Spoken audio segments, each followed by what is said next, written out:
For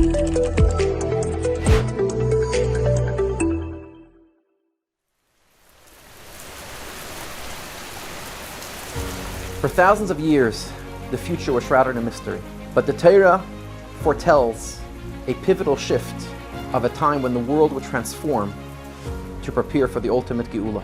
Die Neues war das, was sagt in Seher, als geht beide Sachen zusammen. Nicht kommen jenes Rabbe, und Rubis Hashamayim nicht stochen, und das Bescheid mir schon, der sagt dort noch, das kommt aus der Achone, zu Geula Hamitis war schleim alle dem Moshiach Tzidkenu. The Zohar reveals to us a secret hidden in this pasuk. It tells us about two different wisdoms, two different chachmas that are going to be revealed at the year 5,500. The gates of the upper wisdom refers to the inner dimensions of the Torah, which is Chassidus. The well springs of the lower wisdom refers to science and the advancements of technology. These two revelations will prepare the world for Moshiach.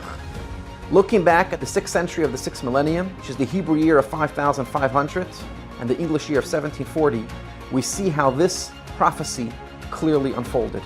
Das heeft zich gewoon voor 6 mee schon in de fascische. Kemezui, benefosje hazeer, was das mit der Kirche Mikasche mit dem Gilus von Baal Shem Tov, was hat sich umgeheben ein paar Jahre, vor dem 6 Mee schon oder Chayim Meach. By the year 5,500, the Baal Shem Tov began revealing the holy light of Chassidus. He settled in Mezhebush and established it as a center for Chassidus. 5 years later, the Alter Rebbe was born. Throughout the 6th century, the Tanya would also be written. Chassidus would start spreading with no limits after the Alter Rebbe's release from prison. And eventually, the Torah Or and Likutei Torah would be printed. This was the opening of the gates of the upper wisdom, which is a preview of the Geula when it will be Umala Aretz Deyas Hashem. Simultaneously, the wellsprings of the lower wisdom erupted. There was a huge revolution in science. The steam engine powered factories and moved trains. Electricity discoveries were made. Vaccines began conquering diseases. This wasn't just a gradual improvement, this was a fundamental shift, precisely at the time that the Zohar had predicted. As Chassidus continued to be revealed and spread through the 7 Rabbeim, eventually reaching America and spreading globally by the Rebbe, more scientific revolutions exploded. The telephone, the radio, airplane, and later the computer and internet began connecting the entire world. These parallel revolutions are undeniable. While Chassidus' role in preparing for Mashiach is clear, how do science and technology contribute in preparing the world for Geula? The Rebbe gives us 2 explanations. The first explanation is that technology allows us to learn direct lessons in our Avodas Hashem and help us in our work of bringing Mashiach. For example, not long ago, hearing or seeing things from far away seemed impossible. Believing in the idea of Ayin Roi of Oiz and Shamas was a matter of faith. But then phones and radios and cameras came along. Suddenly, we could hear and see things from all over the world. This made Hashem's presence everywhere felt as something real. From nuclear energy, the Rebbe taught us the immense potential that lies in quality. One push of a button can affect the entire world. Similarly, one good deed can tip the scale and bring Mashiach. The Rebbe taught us lessons from many other innovations as well. From the train, telegram, the atom, space travel, and the moon landing, as well as chemistry and computers and countless other things.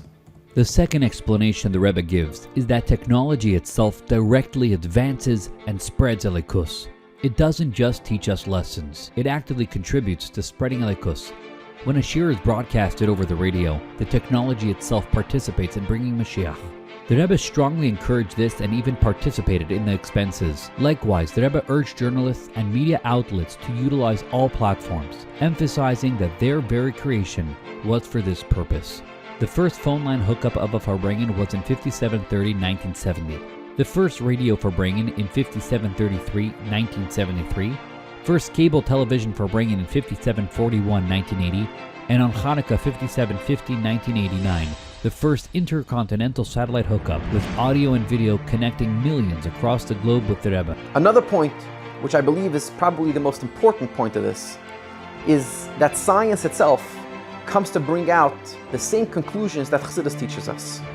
One example that the Rebbe gives is how science came to the realization that everything in the world has an Achdus, which is the whole point of what Chassidus teaches us about Achdus Hashem in the world, which is the greatest idea of Umala Aras Deis Hashem, that the world itself comes to understand and comes to the same conclusions that Chassidus and Torah teaches us, which is the ultimate idea of the world becoming a Dira B'Tachtein.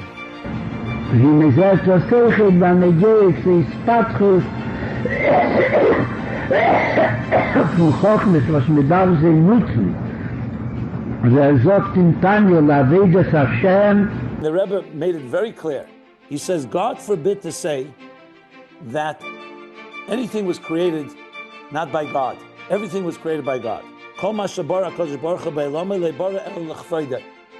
Everything God created was for His honor. However, He gave everything to free will.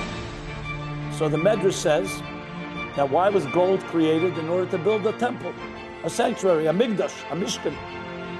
However, because of free will, you can have gold and build the Egel Azav, a golden calf. And the fact that there are fools, shaitan, that may use the gold or any other thing God created for something negative, God does not destroy the world and will not destroy good possibilities just because some fools use it for negative things. AI is actually something very old in technology. It was around for a very long time. It used to be called machine language. I've been using it for 15 years, 20 years in analyzing different documents and things like that. It came out more publicly when ChatGPT came out, which was a testing by a company called OpenAI to be able to talk to an AI model. So that's when it actually became famous and the whole AI business started to happen. The Rebbe mentioned this a few times. The Evan Mikir Tizok is the fact that the daimon, right now, daimon by definition is inanimate. It's something that doesn't move, doesn't say anything. It just sits there. It's a rock. That's when it says Moshiach is going to come, the rocks are going to speak. And we all hold these little devices, their phones, whatever the case may be. They're a daimon. And yet we talk to them and they talk to us. And so that's already Evan Mikir Tizok. But here, it's even further that you have a daimon that's not even in our hands, it's somewhere. And it will explain you a Rashi. Where lo yeh kol ha'elam el l'dases Hashem bovad, the words of the Rambam. The business of the world will only be to know God. Molo aretz deis Hashem kamam liyam echasim. Why? Because all other things will be taken care of. Malachta chanas al yedei acherim. All the work, all the media labor, and even more sophisticated labor can all be done by machines and by other forces at work. So we are left with something that no machine could ever do, which is reach higher states of divine consciousness. I prepare a summary of Tanya every day using AI as my editor. I prepare the Teichen, and I've built a model that it already knows how I want to write it and what I want to write, and I'm doing it for now almost 2 years. The Rambam's vision of V'lo yeh oiseh kol ha'olam el lodas es Hashem is unfolding naturally, freeing humanity to focus entirely on knowing Hashem until Umala Ha'aretz Deos Hashem. The stage is set. We are in the final moments, ready for the complete and ultimate Geula. It is up to us to finish the job. Learn it, live it, bring it.